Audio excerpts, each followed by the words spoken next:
Hello, and welcome to the Loveology podcast, where we talk about love and life with laughter. I'm Ashley. And I'm Jason. He's the carefree one. She's the serious one. And we're married. We have been since 2012, and we like to think of ourselves as a couple of loveologists. Not because we are the experts, but because we just love love. We enjoy studying and talking about it, so we thought, let's just start a podcast. A place where we can share what we have learned about love, relationships, and marriage. You can share what you've learned, and we can all grow together. So here we are. Are you ready? Let's get started. Hello and welcome to the Loveology podcast. We at it again, y'all. Thank y'all for joining us. Thank y'all for listening. Thank y'all for being here, man. Thank y'all. What's up, baby girl? What's up, Jason? How you doing? I'm good. How are you? You good? Man, today is a great day. Man, we just had an awesome weekend. We chilled out, had a good time. Babe, how you feeling today, man? Talk to me. You seem like your energy is a little different. Talk to me. It's fine. I'm good. Okay.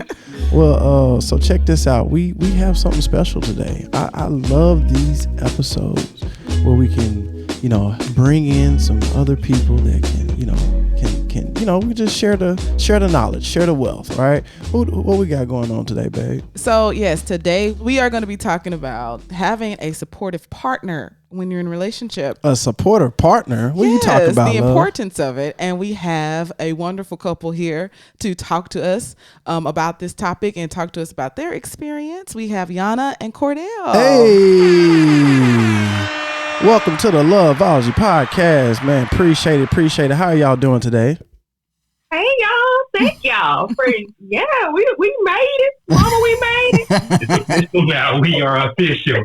We are official. Oh, definitely. I hear you sound like me. That's what you sound like us. We sound like you. Where you from? Where you from? Tell the world where you from. I'm gonna let Cordell go first because I'll let him introduce his little town and then we'll. So I'm Cordell.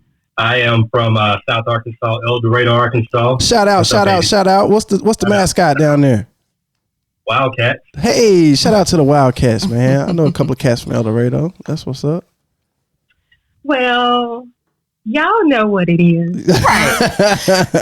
Yeah. So. Hey, hey to the loveologists out there. I'm Yana. And I'm from the 216. Okay. The Bucktown. Okay. Hey, gotta give a shout out to a Buck. Okay. Hey, you talking about Brinkley, Arkansas? That's what's up. Yes. Y'all residing in Texas now, huh? Yes, we are in right outside of Dallas. Okay, that's what's up, man.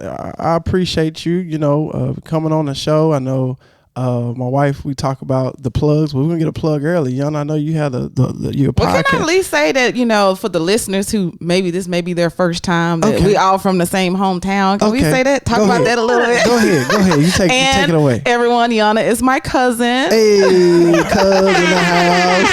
So let's at least finish that up, Jason. Go ahead. You got it, love. That's it. We all from good old Brinkley, Arkansas. Well, our listeners should know that by now. I mean, we could have a newbie here. You're right. A newbie. You're right. We are charting in Ireland and Sweden and some more places. Germany. So yes. We're putting Brinkley on the map. Oh yeah, definitely on the map. But yes, you want to give the plug. Okay. Yeah, I definitely want to give a shout out because sometimes we getting on those charts on the podcast is tough, man. And Yana, I know you and your cousin have a podcast. Y'all hit number 1. Could you tell the people about y'all podcast for a second before we get started? Well, thank you. I don't mind if I do. This is a part of the podcast where I will, if you lend your ear. Thank y'all. But seriously, we have a podcast called Melanated Conversations. What y'all talking about on this show? So we amplify the beautiful voices of Black women. We share our lessons and celebrate our successes. So we talk to Black women from all walks of life, all around the globe, and we just share together. So that's the premise of our show, and it has been just amazing just seeing this journey and really connecting with all the women that we have on there. So, yeah, if y'all, have a little more space on your Apple Podcast or Spotify list, just look us up. Melanated Conversation. Melanated Conversation. Shout out to them. Number one. Y'all was number one on multiple charts, wasn't you guys?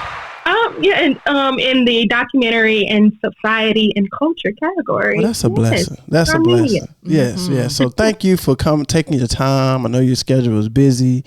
Y'all parents and your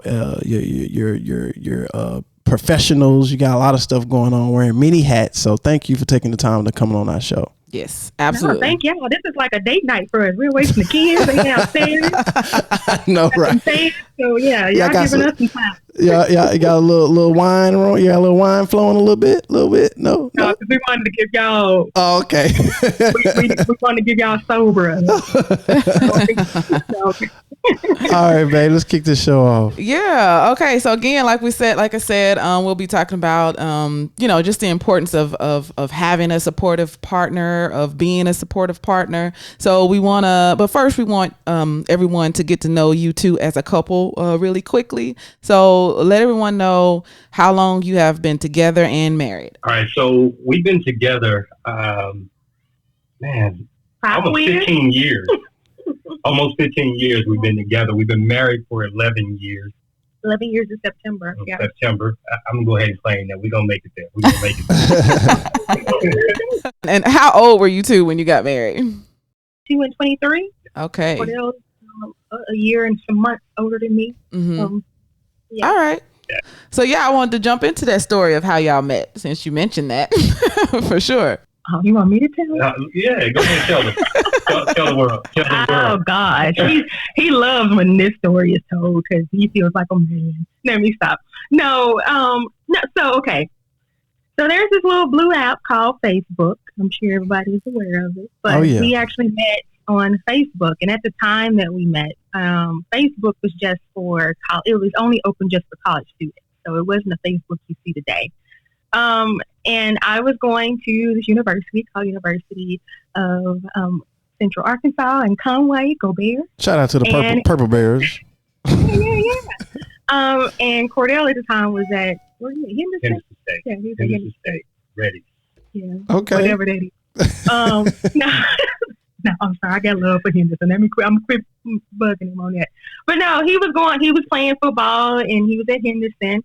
Of course, he was already at school a year before me. So as I'm in school my freshman year, what do you do when you need a break from your studies? You go to the library and you get on Facebook. So I got on Facebook. I was taking a break and I was just scoping through like profiles, and I saw this body. He had his little shirt off. Okay. And he was posing, as we say in the South, he was trying to flex. Okay. And I'm not going to say the word because I know this is a clean show, but my reaction was, dang. He had the abs popping a little bit. Yeah. And Cecily, I know y'all probably know Cecily from high school. Mm-hmm. We were roommates too, and we were in the library together. And she was like, "What?"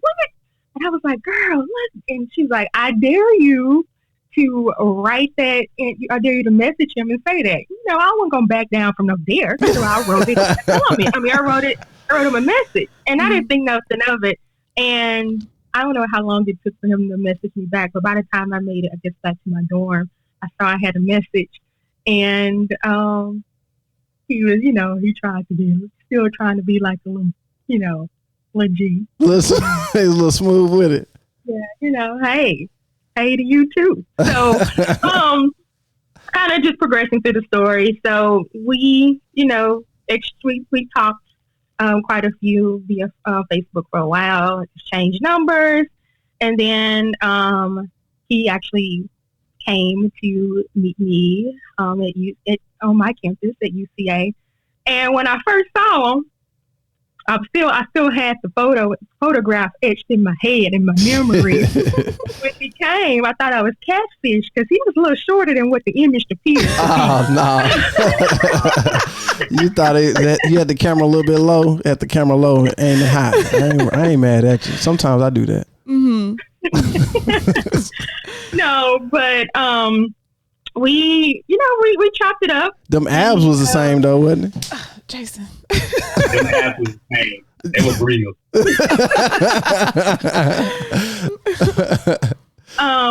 We went on our first date to Sonic drive-through. Man, them tater tots be off the chain, man. Look. Yeah. No, but we had a really good conversation. He even made a special playlist for the. Y'all know what that means. If you know what that means, you know when a guy back in the day when they made a special playlist for you, like okay. Now was it kind of was it on the MP3 player or was it a burnt CD? It was a burnt CD. Oh, girl, with the paper taped around with the staples on the side. Oh, girl, yeah, you special. So Cordell, go ahead, Yana. No, he can go ahead. He can tell. Yeah, I want to hear his side, like his perspective of this. So you get a message from a beautiful young woman. Yeah. He opened up. I opened up the message, see it, and I'm like, okay. I pop open her Facebook page and start scrolling through pictures. You know, you can't just reply to a DM without actually seeing what you replying to first. I gotta see from the neck down. I can't go off just that profile picture. Exactly. I can't just see that face picture. It'd be a little deceiving. So I checked her out, hit her up in the messenger, and I'd say the rest is history after that. You know, she can say what she wants about me being shorter than she anticipated, but hey, here we are 15 years later. Hey. But I'll take out the very moment that when we officially made it official. Because I had told him from the beginning, I was like, I had just got a relationship. I was like, I just got into school. I'm trying to live my freshman life. I don't need to be chained and bound by nobody. Right. That was my vision. But I really enjoyed the fact that he really listened to me and he was patient. And how I knew he listened, because he knew my favorite dessert was brownies, and not just any type of brownies, but the fudge type brownies that are not cake-like, that has this good consistency. And if y'all know, so Henderson from my college campus was probably 2-3 hours drive. Mm-hmm. He surprised me one night. He drove all the way from Arkadelphia to Conway with a freshly made batch of brownies. He called me. He was like, come upstairs and let me in. I'm like, now if I walk down these steps and you're not here, but no, he surprised me with some brownies, and that's kind of. Oh, that's so. That is sweet. That is. Back when I was going to play around on UCA, I would do that to a couple of girls' dorms. I was, hey. Oh, so this wasn't nothing. Like, hey, I got some brownies for you. He did not, you guys. So. I was on UCA campus a lot though. Well, that is very sweet. Nah, that's dope. That would have got me too. It's like, oh, this is so sweet. Okay, so yeah, the rest is history. But yeah, I think that definitely would have got me. Jason said I got him with a glass of water though, so I don't know what to Yeah, it's true. Yeah, it's the simple things that count. I was just sitting there in a little get together that her and her girlfriends had, and we kind of crashed the party a little bit, me and the fellas. And I sit down in the chair, and she came over. She was like, first of all, her friend was like, I got a homegirl for you. I was like, I'm here to see Ashley. She was like, good luck. I was like, good luck? What you talking about? Oh, you don't know who I am. Hold up. You know what I'm saying? And so I sat down in the chair, and Ashley asked me, do you want something to drink? I said, I sure do. That's all I needed. That was just being courteous. I was like, Jason, really? I thought that's what you're supposed to do when somebody come over to you. No, it ain't. Everybody ain't looking out for you like that. Okay. So I saw you had that capacity at that early, and we wasn't even nothing. I mean, yeah. I appreciate. I'm happy it worked out for him, but yeah. I'm just like, So I guess so. The moral of the story for those that are listening, it may not even take much. You might just be a batch of brownies and a glass of water away from your true love. Exactly. Exactly. Okay, and so how many children do you all have? We got 2 kids, 2 beautiful daughters, 13 years old and 6 years old. 6 going on 16. Yeah, that's kind of like that. Jesus. That second child, man, every single time, right? Oh yeah. Look, they say that's that player's curse. You got those daughters off top like that. I have a daughter first, but yeah. Okay. So, like I said, we are talking about, supportive relationships and the importance of supporting each other. So I'm just wondering, during your dating experience, did you all have some instances where you knew that this person would be very supportive, or was that even something that you were thinking about as far as like, I want to make sure I have a supportive partner? The person that I choose to marry needs to be somebody that's very supportive of me and my goals.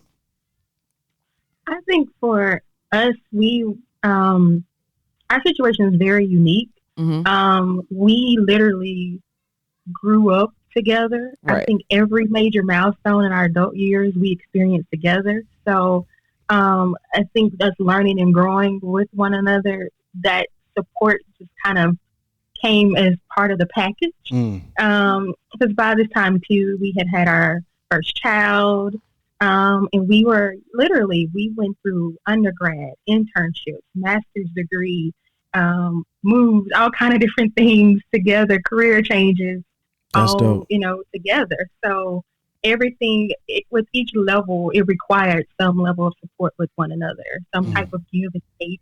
I don't like saying give and take, but it was more willingness of really, stepping up for one another. Mm-hmm. Yeah, that's dope. That's dope. I think I have more of a specific moment. I definitely know we went through a lot of that growing up together. But now when we found out that we were having a kid, I decided to leave football alone and pursue personal training. Mm-hmm. And we were living in a small little apartment together, and I had a client that I had to meet at 5:30 in the morning. And knowing that she was never a morning person, that she was willing to allow me to go to sleep and not come into the bedroom and interrupt me while I was trying to sleep and kind of keep everything quiet, that lets me know right then that it wasn't just about her at that point, that she cared about me and my goals and what I wanted to do to try to support our family and everything. So that was a big thing for me, because I just remember being in a household where if you got to get up early in the morning, you got to just be able to sleep through it, because everybody else going to be up doing whatever they're doing. So Right. that was a big deal for me. Yeah, that's dope, man. Yeah. And you say you gave up. What position did you play for football? Man, I played kind of like a hybrid linebacker and safety position. Okay. Yeah, I played a little bit back in my day, Oh, no. He played when he was 14 or something. I was pretty young. I had a quick career. It was from the 7th grade I was there, but I don't remember that. Yeah, it was from the 7th grade to the 9th grade. And I ain't even finished the 9th grade. Yeah, I had a knot on my head, and I told the coach, I said, "Hey, coach, this knot is growing. I don't know what's going on." He was like, I said, let me play. I'll be ready for practice. I'll be ready for the game on Friday. He was like, "Well, if you don't practice, you don't play." I said, "Well, I'm going to go get this money. I'm going to go start working at Taco Bell." So I had to go. So that was my career. But I wasn't it. I hardly call that a career. But okay. I mean, come on, man. You got to call it something. I did better with tennis. I did better with tennis. Yeah, you played collegiate. So I did play collegiate tennis. We can say on a little bit. scholarship. You can use that. Yeah, scholarship. So we can say a career on that one. So, Yeah. Get it right. Quick sidebar. Can I give a quick sidebar here? Because I feel like this is relevant. I want y'all to know, like, the relationship with Jason and I. Jason we grew up. He was like pretty much my big brother. For sure. I called him my brother. His sure. brother and my older brother were like best friends in high school. And Shout out to Damon I and think Keto. my brother. Yes, I think my brother had a talk with him when he graduated and was like, you got to look out for her. So I had to kind of like, he was like my brother growing up. So yeah. I just wanted Yeah, Keto set me down. That's the first time I knew his real name. It was after graduation, and I was like, "Yo, that name long as hell."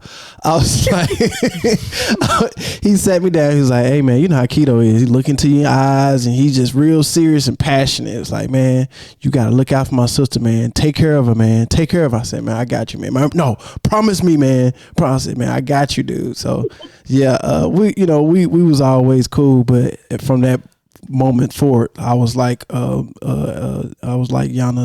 knight, you know what I'm saying? I was her protector throughout all this craziness. And, so yeah, for sure. Yeah, absolutely. Well, yeah, I mean, going back to what Cordell was saying, I think that's like an excellent example of like a moment that I think I would have been feeling the same way for sure. But Yana, I feel like I heard you tell a story one time about when you went natural.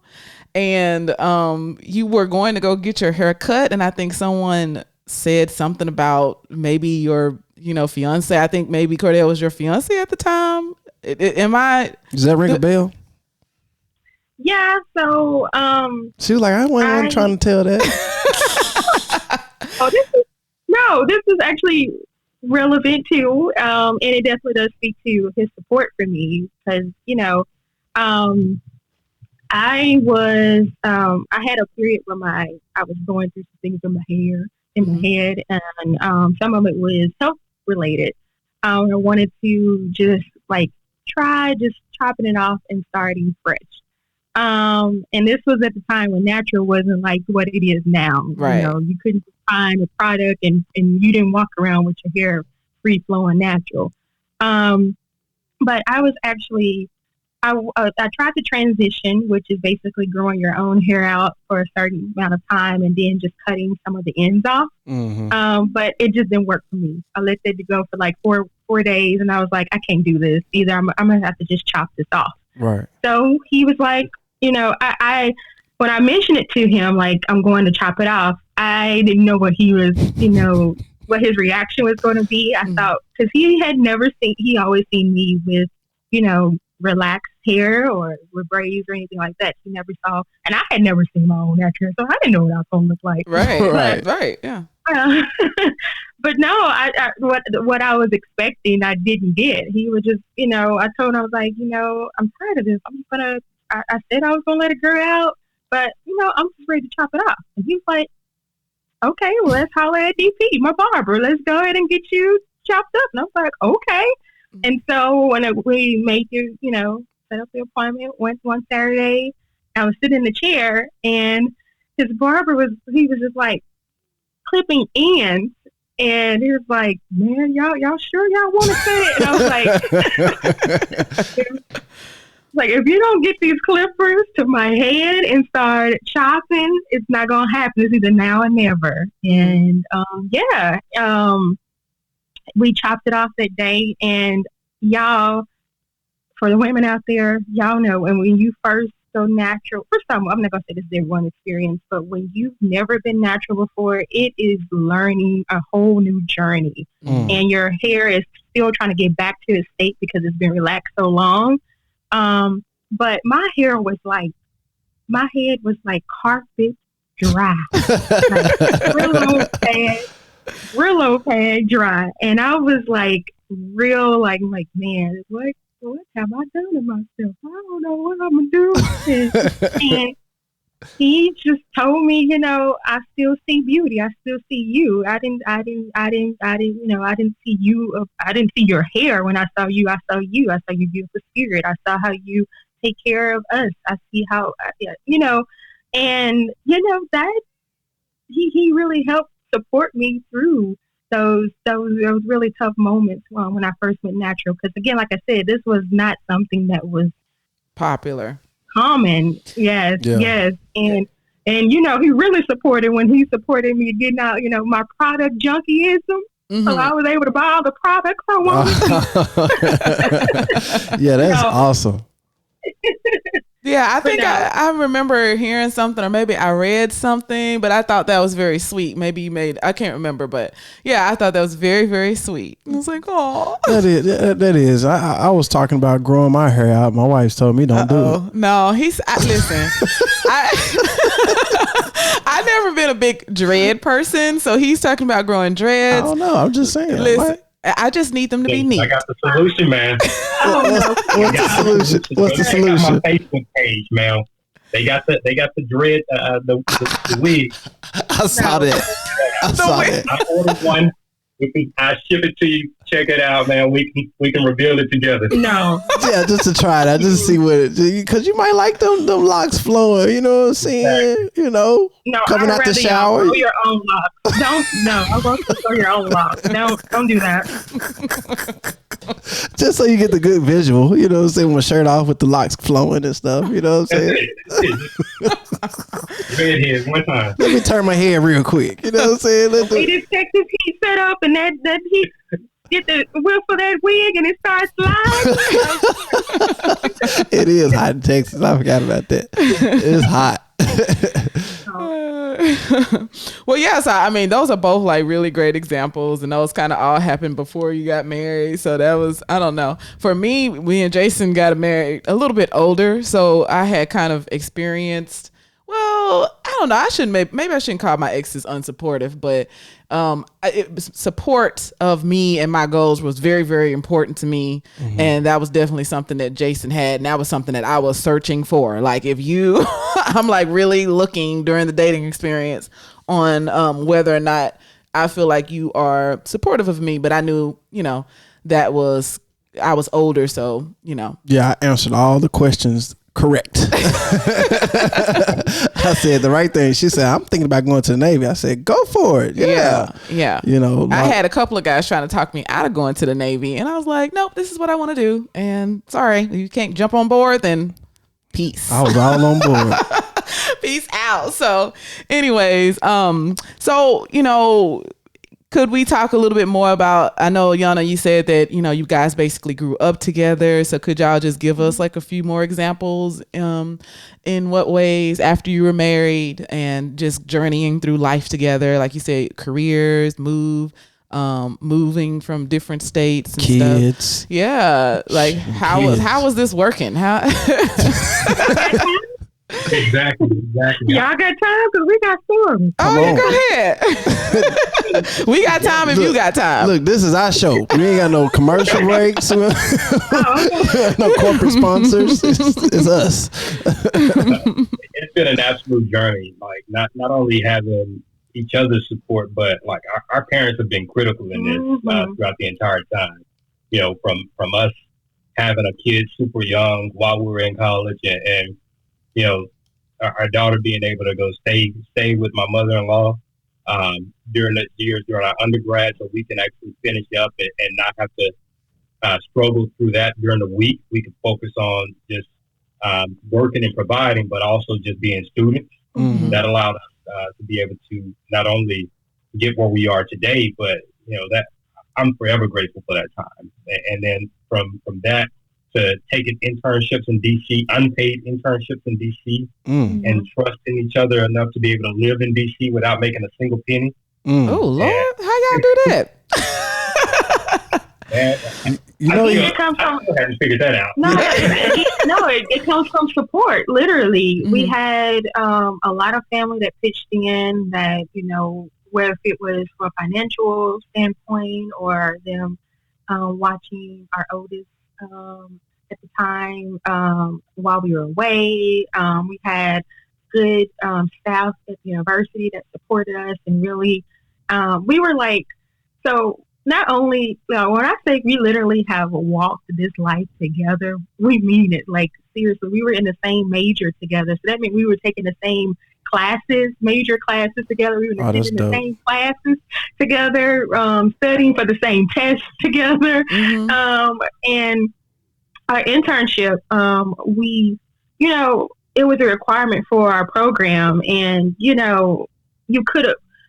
had the option to do something local, but we wanted to do something that stretched us, and that's that's why we went the route that we went. I interned for the DC mayor's office, and Cordell was at the U.S. Marshals.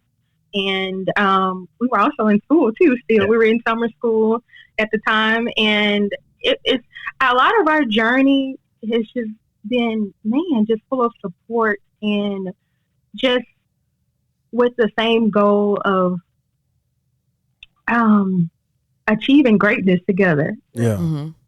I think this is such an excellent point, though, about like support of others, even outside of your relationship, because a lot of times that, people just act like, oh, married people just got it. You know what I'm saying? And like, I don't know. It seemed like maybe in America, we more like this, maybe bigger cities, but people rallying around a couple, like having a community to help this couple is very important too. And sometimes I feel like that's lost, especially like when people move away and things like that. Right.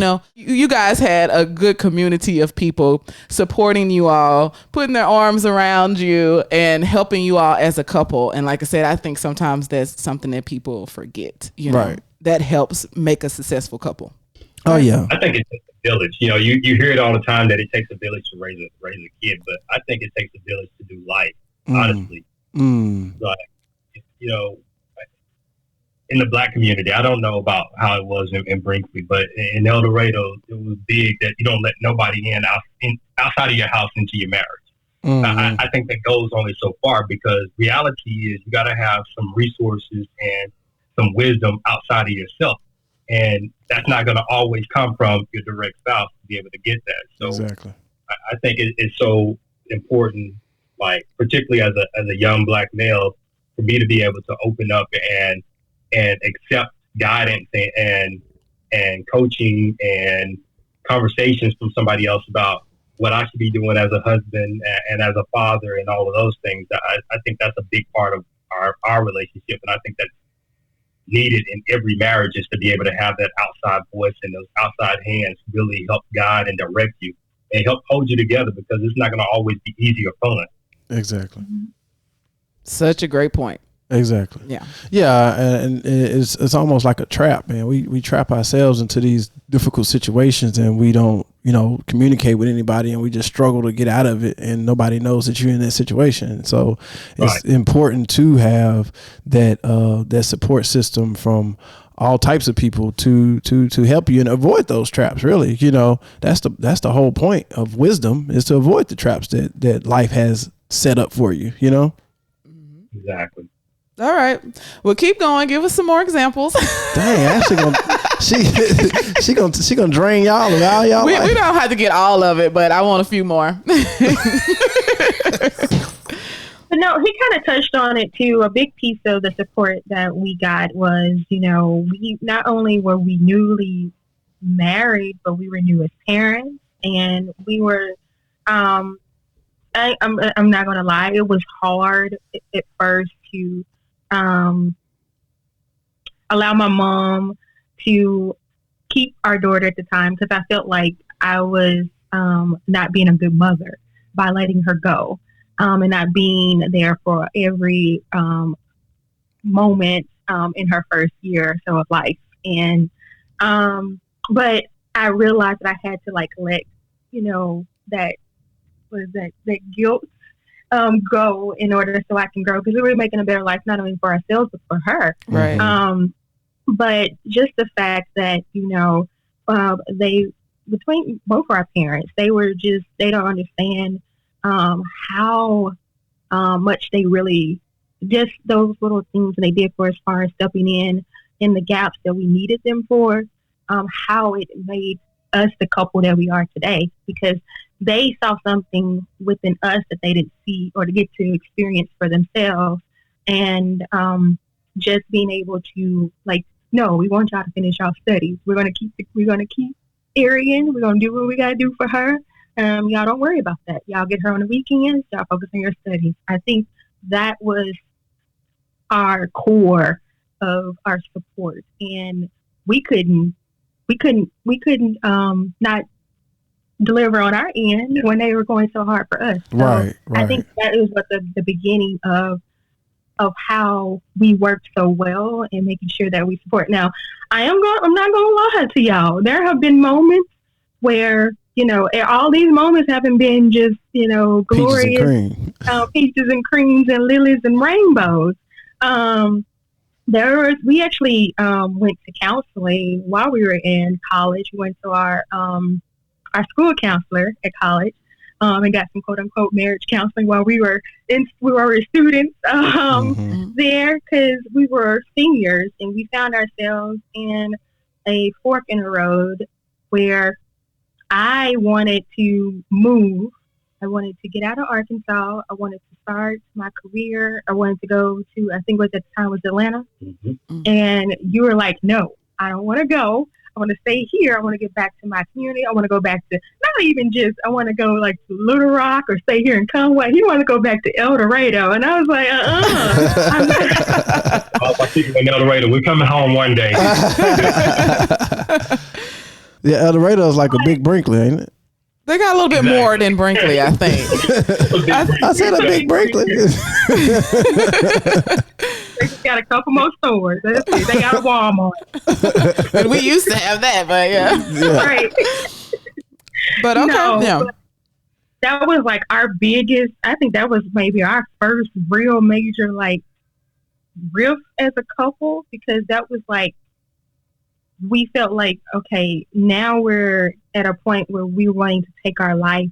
We were trying to go out in the world and, and really, it's our next step in our adult life, and, and we're really getting out into the world and doing what we worked so hard to become. And you're saying now that, no, you're not with me on that? Come on now. Like, we can always come back home. Let's move. Yeah. So, no, but we really, we thankfully we had the discernment at the time to recognize that we needed a third party to kind of help mediate and support us through this phase of the journey. So when we say support, it's not even just us supporting us. It was so many people and that have, that were placed in our lives that supported us through this marriage, through this journey, through this partnership. And our counselor, she really, really helped us discover some things within ourselves and help us to, really process things together. And ultimately, y'all, I won. We ended up moving to Atlanta. Y'all remember how long we were in Atlanta, but it wasn't very long. Yeah, no, I don't remember that. I remember, but yeah, I don't feel like it was long either, but I remember they were there. Yeah. But yeah, and I think counseling is one of those things that I think every married couple should go through some counseling. Some sort of counseling. It's just having that third. It says three sides of a story: is your side and my side and the truth. Is to give that reflection. You know what I'm saying? Because sometimes you can't receive it from your partner all the time. Some things go over your head. Some things you're not listening. It's just good to have that extra person, and it's not, sometimes, people try to bring family members. I know we talked about that a little bit earlier, but sometimes the family members can be a little cray, you know what I'm saying? Mm-hmm. So you can get you a professional that knows what's really going on and kind of help guide you. So, going through counseling, I think that's normal. Actually, I think that's a normal thing. Yeah, and like you said, it's a professional, and sometimes your family can be a little inexperienced in some areas too, as far as like, they maybe just never had this experience, like this argument before. Right. and so that's why, because maybe they never moved, maybe they never had this, Right. So yeah, professional help is definitely, and I just think that's so awesome that, you all were so young and that came to you to do that, Right. So I just think that was really awesome too. So. Yeah, not a lot of people would be willing to go ahead and take that step, especially, unfortunately. Hopefully things are getting better in the Black community where it's not so like, oh, don't go to a therapist. But so hopefully things are getting better, but that definitely was an issue in our community. But I'm wondering, so I know you said the therapist kind of like help y'all work through that, but I'm kind of wondering, like, was it anything specifically, like, how did you work through it, or if you remember? I don't know, like a piece of advice for someone who could be working through, because that was actually one of my questions of like, was there ever a time where one partner didn't feel like this was a good idea. Somebody wanted to do something and the other one didn't want to do it. And how did you work through that? So I guess going to counseling is the answer. I don't know. Well, yeah, let's take a little bit deep but dive. Let's give a more recent example. With even just thinking about the podcast, I left corporate and I'm doing, the show and, starting my own business and doing it full time. But getting here, even his support from that avenue was so amazing because I was going through a season in my life that was a very dark period. I was going through a season of depression and a few health scares, had a cancer scare.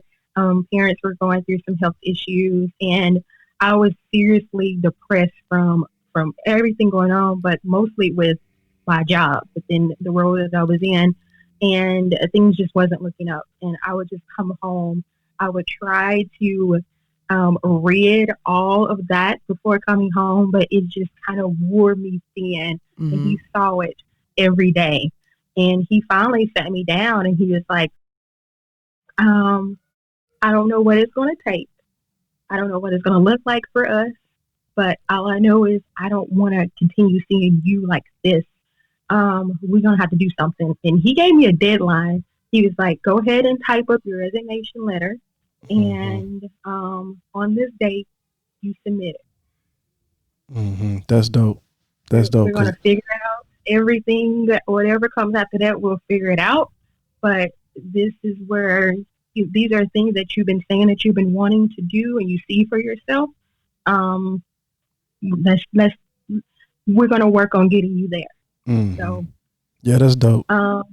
Yeah, so a year later, man, I just hit my 1 year anniversary, July 5th, from when I turned in that letter. Nice. And I think about what, even that journey alone, how I learned so much within myself and within us and how it strengthened us.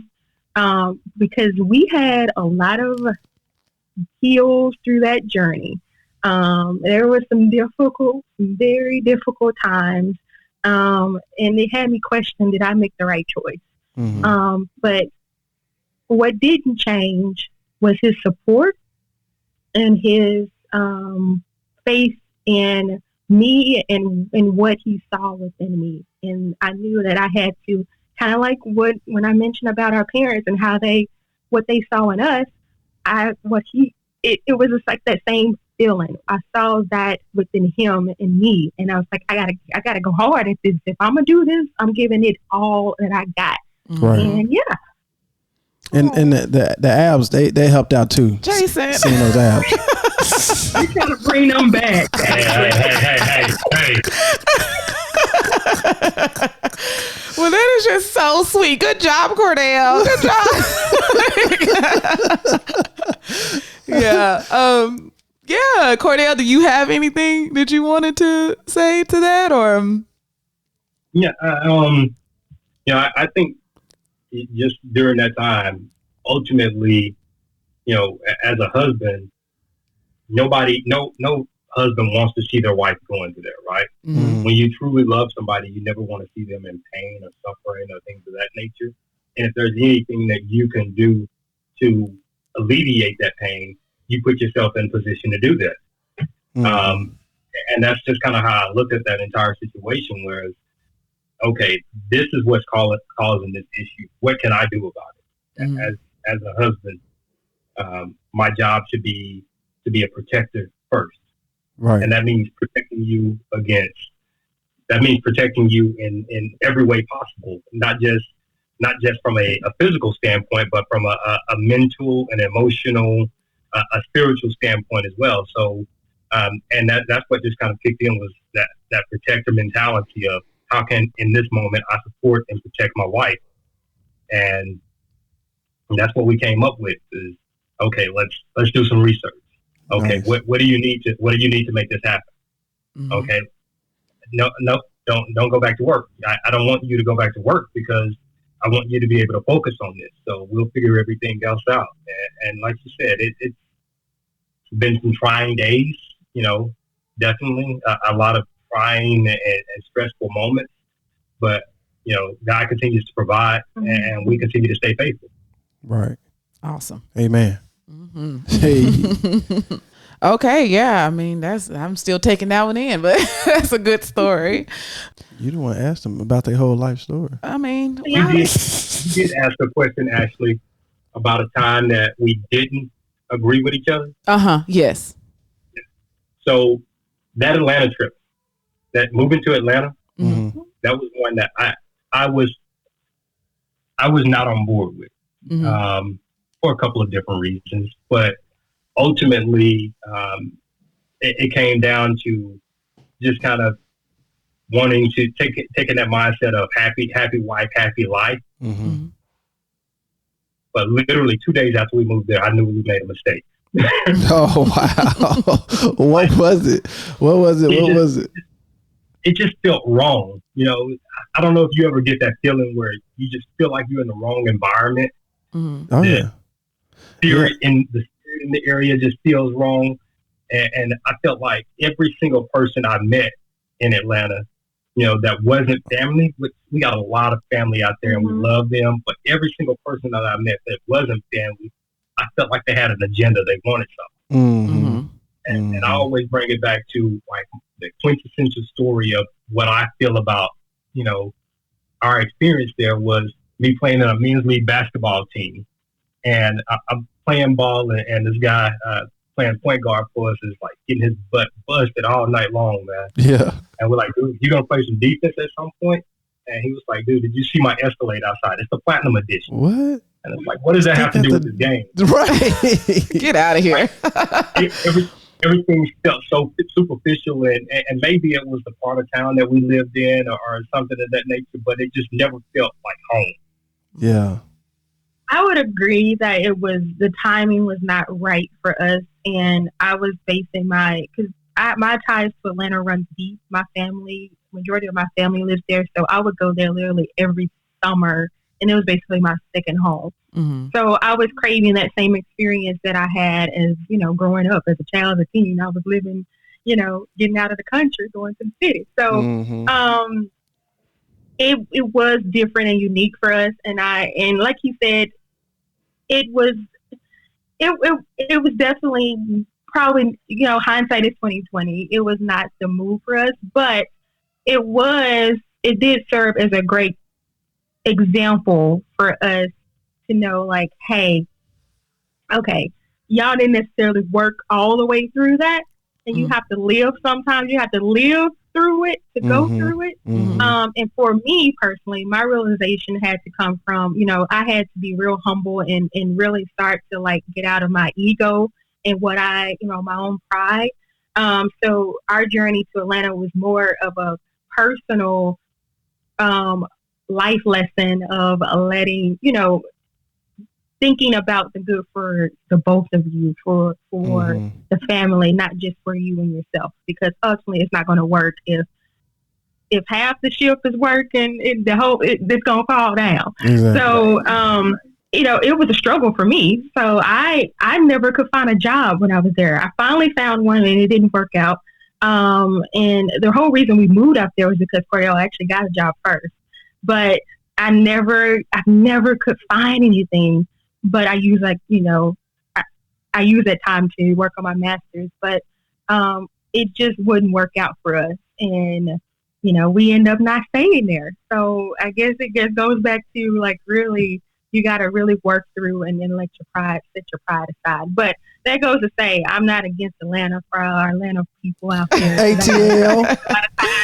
Well, I think it's like you said earlier, you guys really grew up together, and I think I'm happy that you guys went though, because I feel like maybe you probably wouldn't have learned the lesson, or you may be resentful or something. You exercise a leap of faith, Yeah. So like you did it, you learned the lesson, right? And like you said, a big lesson came out of that, and that is, if you are not doing it together for the good of the entire family, then it's just not it's just not good, right? Right. Yeah. Right. And that's definitely how me and Jason like to try to approach things. And have we had a time that we disagreed on something, Jason? I mean, I'm pretty sure it's something we disagreed on. Well, I know that, but I'm talking about like something big, like a big move like that or something. No, pretty much Ashley's been. I just been bossy. She ain't been bossy. Let's get that straight. You just been spoiled. That's what that is. No, I think you just. I don't know. I'm just cool. I'm cool with it. I can. She wanted to go to the Navy. Okay, go for it. I'm supporting you. We weren't married at the time, so it don't matter what you want. But look. But after that, you was like, well, I want to do my master's in documentary. Okay, go for it. What you want to do? And we looked at Austin. We looked at Atlanta. We looked at LA. And I was like, well, if you're going to do it big. Let's go. Well, let's go to the Mecca. let me tell you, because Jason kind of gave me a no too, kind of harsh no, because I was like, I didn't look at Atlanta. I looked at LA and Austin, and I actually wanted to go to Austin more because I'm like, y'all should see Jason's face. He's like disgusted over here. It's too hot. I'm sorry. Shout out to Austin, but y'all too hot down there. I'm sorry. And that's pretty much how he told me. He was like, no. Yeah, it's just too hot. I grew up in Dallas. I had some, born in Dallas. Then I went to Arkansas, but I knew how hot it was. Now, if we're gonna go do this film thing, we got to do it in LA. That's the film capital of the world. Yeah. So I mean, I was a little, your logic made sense, but that actually wasn't really what I wanted. But I was just like, well, hey, he's part of this marriage too, so I guess I gotta go to LA, and I think it was a better decision. So it was, and then mind you, I didn't have a job. You know what I'm saying? I had to, everywhere we go, I had to figure it out. You know what I'm saying? We was in Virginia, Ashley in the Navy. I'm figuring it out. You know what I'm saying? So everywhere we went, I was figuring it out, and I always do. And I always will. So you good. Yeah, awesome. So like now, I guess it's kind of a good segue because you said you learned that lesson of, basically putting the family unit right before your individual needs. So like how do you as a couple talk about goals and, support each other with your individual goals as well? I just want to quickly say before we enter that because I don't want to give off the impression that you have to mitigate your personal goals. You have to not act upon those because it doesn't fit perfectly within the whole picture, because that's not how it works either. We still look at the fullness, the wholeness of the holistic view of that, and tying in, how we can incorporate. It's still incorporating elements of you without losing yourself within the greater whole. Yeah. I want to make it we. Goal setting for us is a big deal in our house. Like all the way down to our 6-year-old. Mm-hmm. We do, the vision boards every year, and we want to cast, positive light on the things that we want to accomplish for the year. Whether it be, for the kids, it may be something as small as, what was it last year? They both wanted dogs. Now, neither one of them got that to come true, but they put it out to the universe. Right. Yeah. But it could be that, or it can be us wanting to start a business and figuring out how we're going to support and grow that business. That's something that we always want to make sure that we're talking about constantly is, what do we want to go as a family, as a unit? But also, what do we want to accomplish this year, this quarter, this month, this week as an individual? Mm-hmm. And I know we did that just recently. Yana challenged me to, 5 days writing down a single goal or single thing that you wanted to accomplish 55 times per day for 5 days straight. Mm-hmm. And it's crazy. It's just like that direct focus for 5 consecutive days, and really at that point just kind of letting it manifest and really sink into me from a personal standpoint.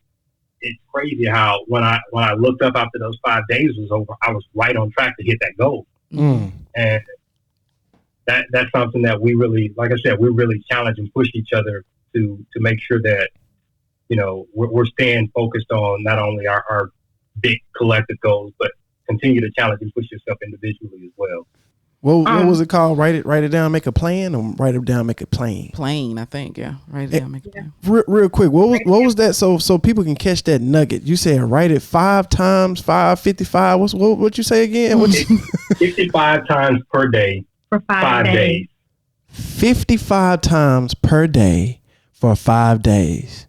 All right. So in one session, find you a good time. Whether if you have a moment for yourself in the morning or before you go to bed or on your lunch break, give yourself some time to really just sit with your thoughts and really think about that one goal. Just think about one goal that you want to accomplish for yourself. And just tuning your thoughts around that one goal. You just write it down. You write it down, like I said, 55 times, and you do that every day for 5 days. And it's just amazing how, you might see a drastic change right away, but you will find yourself doing things that are leading up to that goal, or things starting to move for you. I challenge you to do that. Oh, yeah. I'm going to tell you, I saw a drastic change, like a drastic change. It was pretty incredible. I still been doing it since then because it changed me so much. Nice. Yeah, that's awesome. I'm using that. Appreciate you. They call it R&D, rip off and duplicate. Mm-hmm. No. But yeah, back to what you were asking though. It was just honestly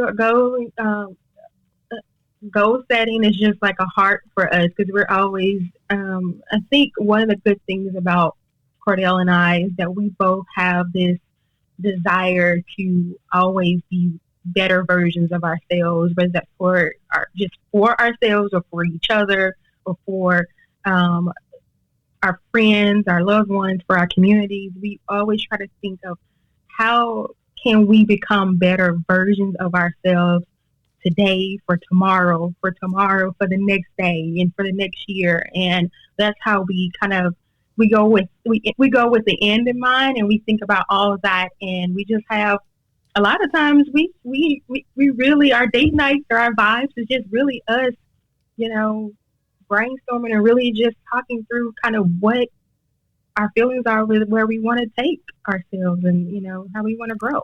I'm smelling a power couple right there. I know, right?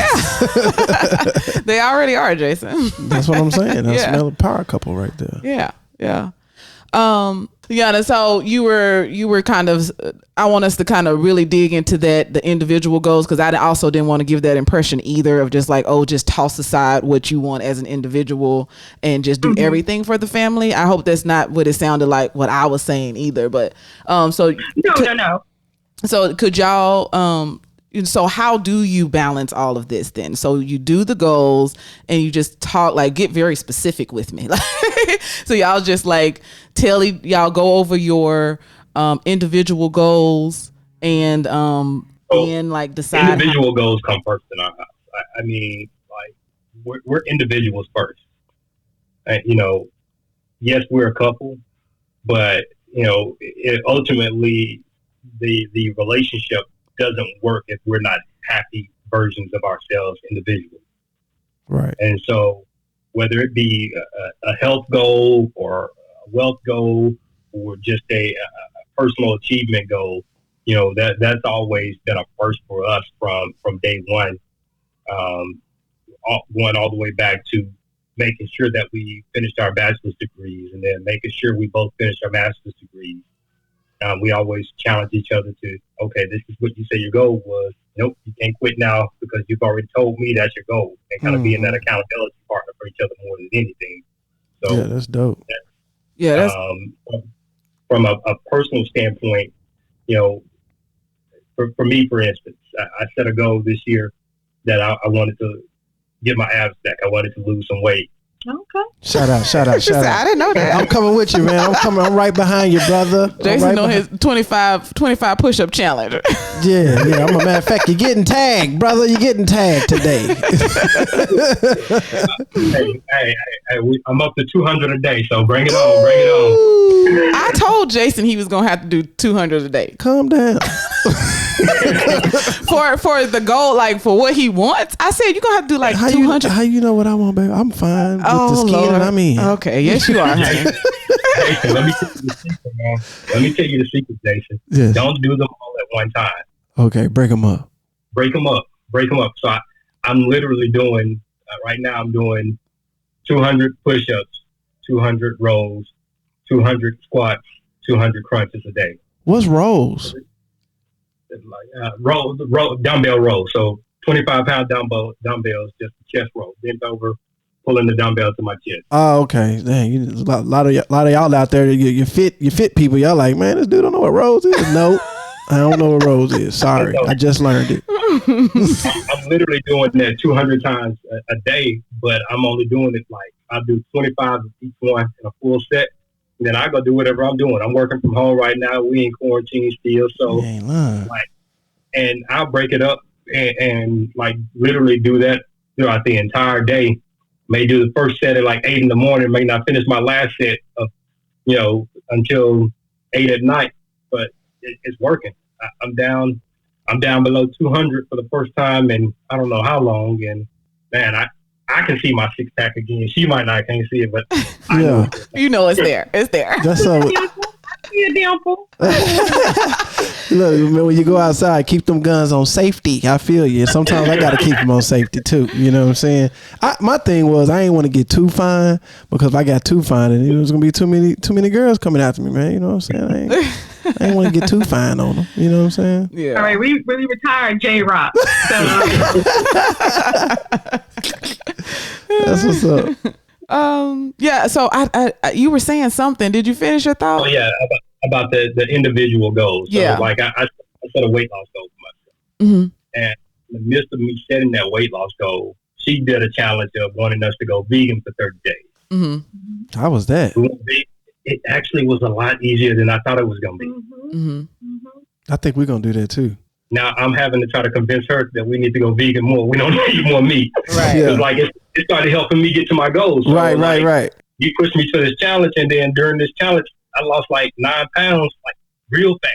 But not only that, it was just good for us in general, like our clarity in our mind, our vitality, just how we felt. It was just, not saying I'm just pushing like, hey, everybody go vegan, but we did definitely see a difference. Even the kids, they were like, the little one, we thought she was going to be for sure the one that was like 10. Well, she did have some moments, but for the most part, she did really, really well. And because she's the one that's our competitive child. So all you have to do is just say something that's a challenge, and she wants to win. So all we said was we're doing a vegan challenge as a family. She's like, I'm beating y'all. So I'm doing it. So, no, that was, and again, that was support too from the family, because not only I didn't just wake up and say I wanted to, just try that lifestyle, but it was more for me because it goes back to kind of health-related challenges for me, and I wanted to change something up to see if that will help, and actually it did. And I told the family, I was like, I'm wanting to do this for myself. I don't have to do this, but I would enjoy that y'all would do this, because that means we ain't got to cook so many different meals. We all eat the same meal together. But they all just stuck right in as a family. It's like, we doing this together. So again, that's so nice. Quick question. It's just been a central theme for us. So which was your favorite vegan meal, and what was your worst vegan meal? I'll let Cordell answer that, because he said I got creative with culinary. She became a better cook. And like, please don't get that as what I was trying to say. Even though I taught her how to cook, she didn't know how to cook before we got married. No, it's not that. I say that. But she became such a better cook. Like I literally, the day we got done and we started eating like the regular meals again, I started thinking like, man, I kind of want to go back to the vegan stuff. That because it had lots of flavors, and it was just.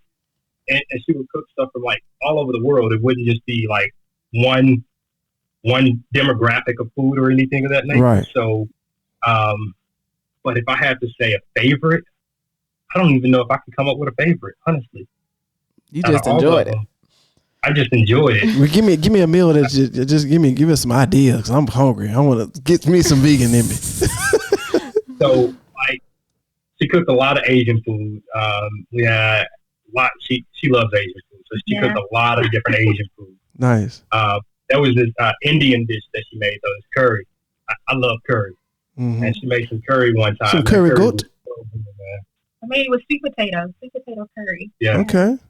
Oh, vegan, no meat. I'm talking about some curry goat. We gonna see it because Jason is such a meat eater. He want a good old hamburger all the time. I can go without meat. Yeah, he's been changing slowly. See, No, I think the biggest thing was we found out what we really craved was not necessarily the meat; it was the flavor. Yeah. So it was more so like, how can we recreate the flavors that we enjoy with the foods that we kind of like, but do it in a vegan version. So like, there was one night we wanted, like was it Wingstop type wings, and see out of the recipe how you can make that same type of recipe with cauliflower, and you could not tell that they were not eating meat. What? And it was wings? just. I believe it. Jason doesn't, How but you make I believe cauliflower into some wings? Man, so she made the cauliflower. She made up like some mango habanero sauce, and then she made up some ranch seasoning, and she fried some suckers up with some batter, dipped them in that sauce and the seasoning, and I promise you, it was so good. Mm-hmm. Wow. Yeah. Wow. Maybe we can get a picture of that. Go and cook that up again. Mm-hmm. I want to try some of that. Sorry, we didn't mean to redirect y'all show. We probably going way off. Oh, that was totally Jason's fault. That's totally. what I do. I'm all over the place. I just be looking at him like, go ahead, honey. Go I'm ahead. the wild card. That's what I do. Do what you do. Yeah, I mean, you said that like the family just kind of like jumped on board, right, with this. You gave them the option and they all kind of jumped on board, and everybody happier for it, really, So Happy and healthier. Yeah. Okay, well, I think that is very, I'm happy that we dove into this a little bit because it is very important for people, because this is a mistake that a lot of people make as far as just kind of like shrinking and not like really being an individual or allowing themselves to be an individual, right? And coming together as a unit, like it's, I'm a part, you're a part, and we come together, but we're both individuals as well. So I think that's definitely a very good piece of advice for everybody. So I think that's about it, and I just wanted to give y'all like a chance to give us like one piece of advice for couples. Like if you just had to give somebody one piece of advice for keeping a healthy and happy marriage, what would it be? I would say, and it kind of it varies for couple to couple, but I would say too that start with support. Support can take you so far in your journey in life together. I just feel like, no matter where you are in your journey in life, you're, as an individual, you're ever evolving. But one thing that remains constant is that you always need some type of support through each journey and phase of your life journey. And I just feel that support is essential. I'll let you add some things, but Amen. I think support is definitely essential, but my big thing, and I say this all the time, we did it like a little couples. I know you're going with we did like a little couples thing with some friends, and one of the big things that I took from that was keep the other person's happiness first. Mm-hmm. So, like, my job is to make sure that my wife is happy. Mm-hmm. My wife's job is to make sure that I am happy. If Perfect. we focus on the other individual, then we put ourselves in a situation where we're going to be a healthy, happy relationship. It's not going to always be, roses, but ultimately, as long as I can focus my energy and efforts into making sure that she's happy and she can do the same, then we put ourselves in a position where we can build a long-lasting and happy relationship. Exactly. Yep. That's dope. Do you remember the name of that book? It was actually, so we went through a study with some more amazing married couples here, and it was, oh gosh, what was it called? Cordell's looking it up. But it was like, it had videos, but it actually had like a book. And it's the 5 love languages. No, it's not the 5 love languages. It's a different one. The 5 love languages was part of that. But it was his needs, her needs. That's what it's called. His needs, her needs. And when I say that really opened up a lot for us and unlocked so much of those like rough and difficult phases in our journey, because you begin to think from the other person's perspective. You get to see, and that's kind of where the love language is coming. You get to see what they value more, not more so what you do. You're operating based on their needs and not your own needs. And yeah, it has like different exercises that you can do with your couple. It has like an assessment where you can kind of like number and balance out like what your top desires are, what makes you tick, things like that. And it really helps for guiding through, your marriage or your relationship with one another. We're not being endorsed by this. Well, I'm definitely going to check that book out, and we're going to talk about it on Loveology podcast. His needs, her needs. Oh yeah. Yes, I'm gonna check it out for sure. I'll take a picture of it and I'll send y'all a copy. Okay. Awesome. Yeah, that sounds great. Definitely check that out. I'm gonna check it out. Well, look, we, babe, you have anything? It was one question that I want to ask, but is it okay? Are you good? That's up to you. Okay. Are y'all okay? Okay. So about the kind of like motivating each other, Cordell, you started to talk about it a little bit. And I'm just curious because I feel like sometimes men can be like a little aggressive when they're like with each other. And so sometimes they're aggressive with their women too, as far as like trying to help motivate them. Maybe aggressive is not the right word. Jason, how would you describe it? Like, I don't know what you're talking about. I tell you sometimes that you're giving me a man talk and I need like a woman talk. Like basically she want me to listen. No, I get what you're saying. Yeah, she want to vent. I don't know what you're talking about either. Okay. She want me to vent sometimes, so I just listen instead of fixing the problem. Because you talking to me, I'm fixing the problem. I'm gonna fix this problem. We can go and move on because I got some stuff to do. You got some other stuff to do. Sometimes we just want to vent. We just want y'all to hear us out. We don't want y'all to fix it. We don't want y'all to interject. We just want y'all to just be and allow us to be. You just want to get it out. You don't want to solve the problem at all. You just want to get it out. Well, we don't want y'all to try to solve the problem for us or make it feel like we don't have the ability to solve it. We're coming to you as a support figure, but we don't want you becoming our therapist or becoming, unless we are asking for that. Oh, okay. So Jason has started to just ask me. He was like, "Are you venting or do you want a solution?" I got to ask that because I got to turn that part of my brain off. Right, but you don't come. There's a way of doing that too without coming off like coming smart. Yeah. I like that, Jason. I need to take that on because I'm the same way. I was like, if I hear a problem, I want to fix it. Right. That's my job. Fix it. Okay, so I was just wondering, had you all kind of like learned the, smooth way to kind of motivate each other? I know how to motivate Jason. I just tell him that. How? Tell you that you can't do it or something like Yeah. Like all I gotta do is say, I don't think you can do that. But I don't like saying that, but that get me going. Or if I dare him or something like that, a dare will get him to do something. But everybody can't do that. It's my wife. She can pull that off. Yeah. You know what I'm saying? I'm not gonna just fall for anything for anybody, but if she don't believe that I can do something, like, man, please, let me hold my beer. But I also just politely remind you of what you said you were going to do. Yeah, because I forget. I say something and I forget that I said it. Like I got a book I'm supposed to be reading. I still haven't read it, but I'm gonna finish it because she don't think I can finish it.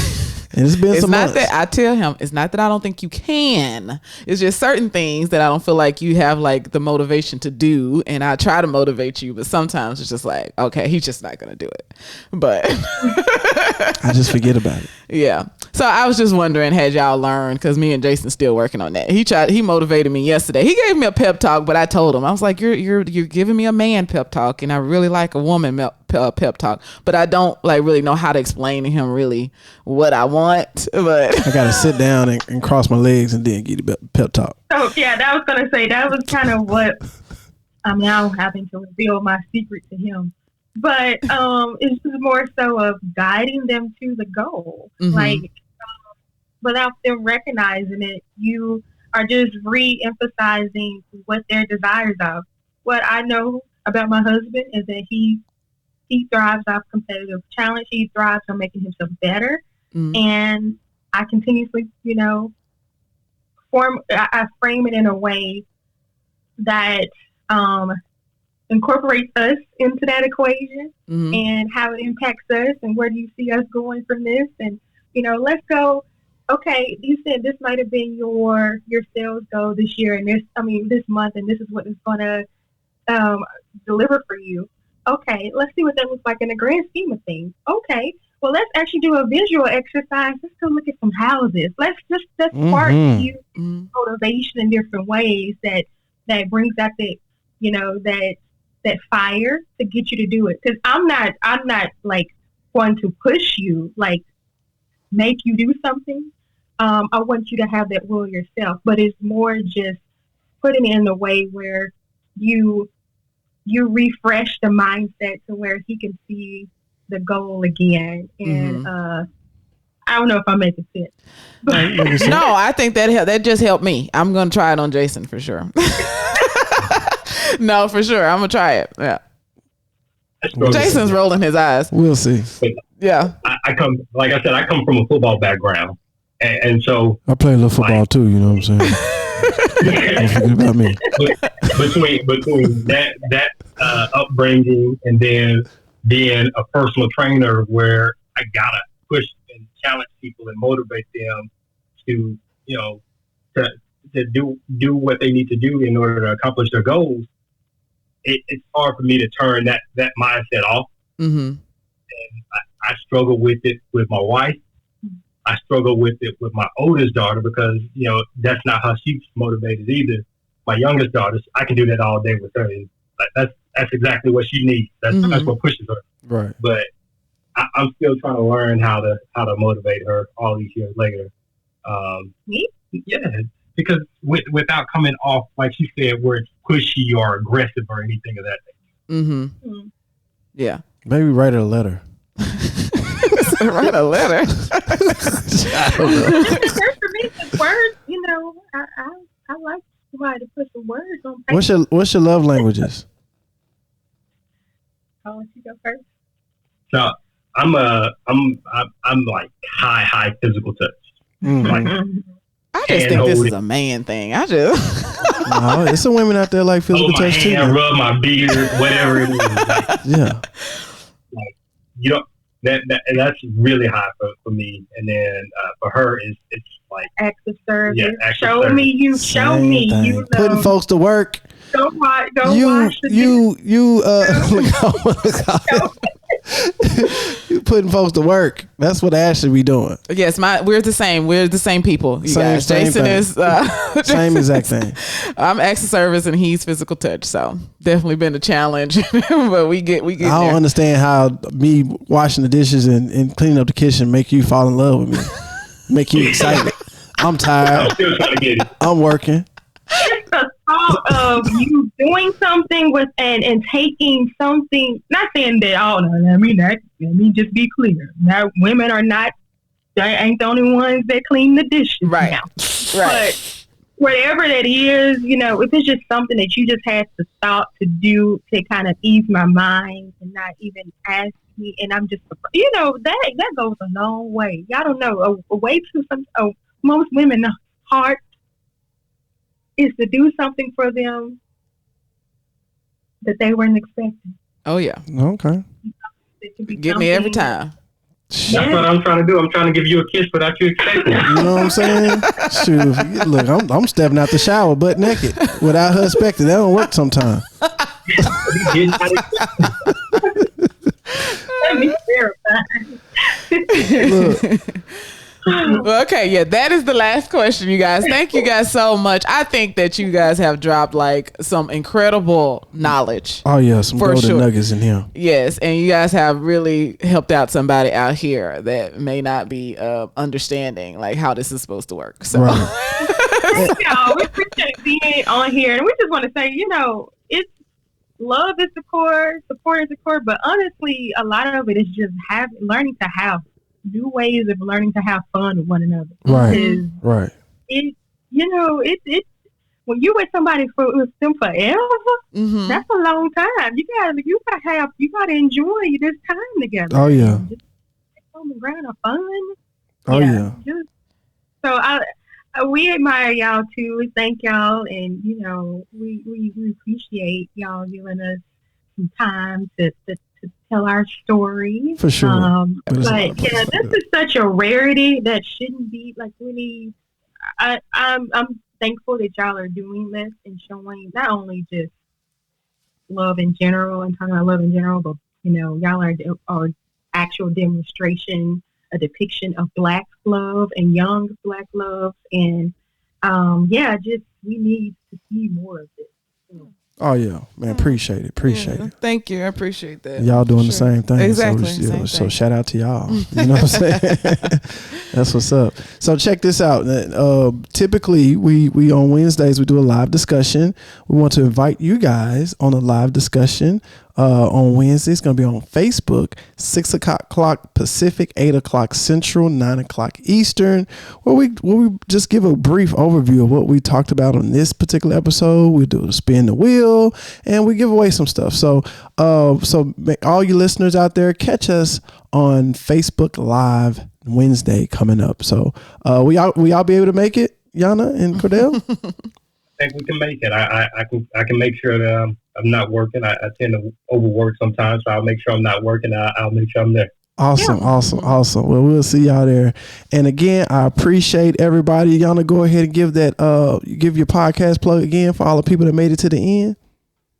Oh yes, good people.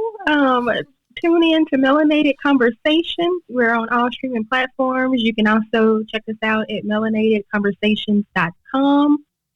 And we're on all social media at Melanated Convos. And personally, on social media is literally Yana. So yeah. Awesome. And man, number one on the charts. I appreciate it. Appreciate it for coming on to the show. What you got, love? Oh, sorry. Cordell, do you have anything that you want to plug or anything? Nothing to plug, rates are great. Anybody looking for a refinance? Right.